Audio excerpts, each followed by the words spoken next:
Good morning, boys and girls. This is Miss Bryan, and today we're going to be starting on our new sound, which is the Y as a vowel sound.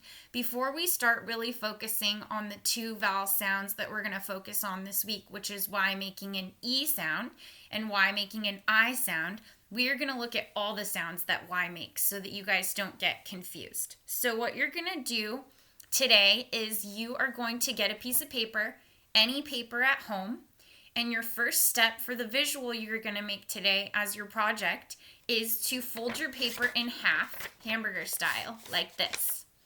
Your next step is to fold it in half again, hamburger style. When you open it up, you should have 4 boxes. In your first box, you're going to write the number 1 and a Y for words that make the y sound. In your second box, you're going to write a 2 and an E for words that make the long E sound. In your third box, you're going to write a 3 and an I for words that end in Y that make a long I sound. And in your last box, you're going to write a 4 and an A for words that make the long A sound with a Y at the end of them. So I will show you an example. This is my example that I made. So you can see that there's a 1, a 2, a 3, and a 4, and that there's the y sound, and I drew a picture of a word that has the y sound. I drew a yam.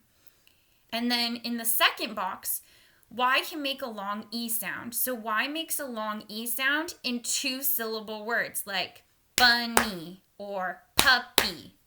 Okay? So elephant words with a Y at the end make an E sound. In your third box, you have the I sound. So short words, your jelly bean words with a Y at the end make an I sound, like fly or cry or my. And then in your fourth box, Y can make an A sound when you have A and Y together, like the word gray. So I want you guys to make your 4 boxes, write your numbers, and label all the sounds that Y can make. And then I want you to come up with your own words and draw a picture of it. I can't wait to see what you guys come up with for your visual of all the sounds that Y makes. Have a great rest of your Monday.